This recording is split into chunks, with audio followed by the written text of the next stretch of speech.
Hello and welcome to Anish Reviews, where a criminally bored individual who watches TV shows and movies for an excessive amount of time reviews them for you. Today's video is about Shadow and Bone, which is a Netflix show. Let's get to the first part.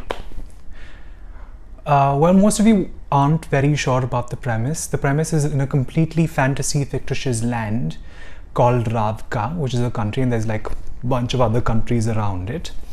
Now, a couple of things that you wouldn't easily understand when you go into the show that you need to know before you watch the show is that Ravka is divided into two by something called the Fold or the Unsea. The East and West Ravka are on either side of it, and this causes a lot of issues like civil unrest or trade, or essentially even just the movement of people from East to West is an issue because there is a large piece of land which is completely called the Fold, which is completely in pitch darkness and which is inhabited by these weird creatures called the Volcra, which is like, imagine vampires had babies with dinosaurs and they could fly. If that happened, and they were basically ravaging everyone who went through it, and this is an issue that's happening in Ravka. And Ravka is also a specific fantasy land where there are people called Grisha. Now, Grisha are magical beings or basically human beings with specific magical abilities.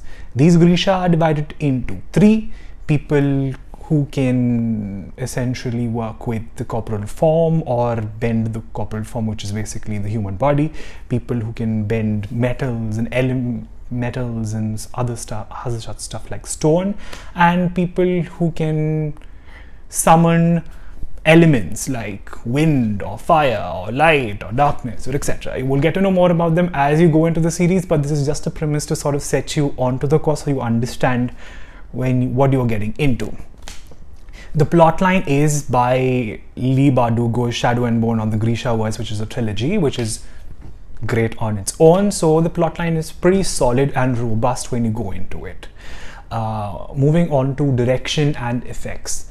I would say the effects are very appropriate for the plotline, which is good on its own.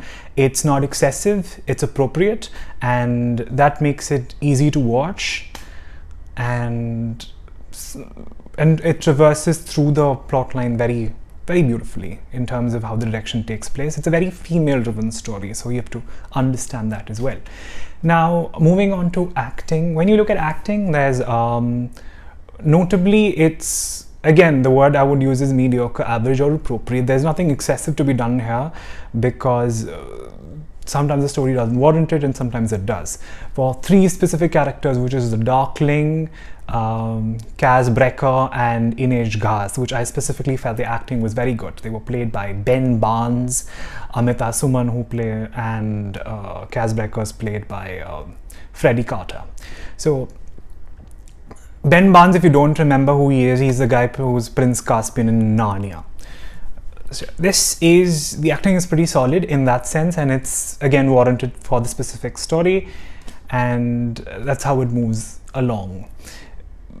The premise is pretty decent, and I'm not going to spoil it for you by telling you who does what and what's happening later. That's for you to settle out. Now, as we move further into the story, the plot thickens. There's, it's chilling and it's thrilling, but to a very slight amount. That's the best thing about the story. It's pure fantasy, and that's about it. Now, let's move on to a segment which I'd like to call "Why should you watch it? Why should you not?"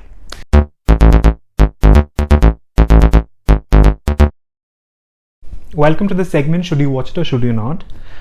The first reason you should watch it, or you would want to watch it, is because if you are a fantasy lover. This is pure fantasy, and it's a great plot by Lee Bardugo, and that's it. So that's great. Number two is the pace is perfect. It's not too fast, not too slow. It traverses through the plot lines crisply and beautifully. Number three, it's female driven with an ensemble cast, so there's multiple characters going around and it's all beautifully knit together. Number four is that the detailing is very good. There's, from the costumes to the world completely created, the detailing inside the universe is very well done, and if you are someone who's a stickler for the details, it's pretty good on its own. This is why you should watch it. Now, why would you not want to watch it? It depends on how you are, but here's a couple of things on why you may not be able to watch it or may not be so interested in watching it. Number one is, if you're not really a fantasy lover, if you are into an action-packed sort of fantasy, this is not really action-packed. It's appropriate for the storyline, but that is as much as it is. Number two, the detailing. Some people just completely get lost in the details, or they are not into the details. They just want to get through the story. So there's a little bit of details that you sort of need to know or need to be attentive while you watch it. So that's number two. Number three is, you've got to invest some time, because this is going to be a large series, because I'm sure the second and third part may come, may not, we're not sure, but then the story does not end in the first season, because there's 3 books that Leigh Bardugo wrote for the entire story to come to its fruition, and I'm assuming there must be 3 seasons as well. So that's it, why you should watch and why you may not be able to watch if you can't, or for whatever reasons. Anyways, that's it for today, and adios amigos, salut, thank you, bye bye.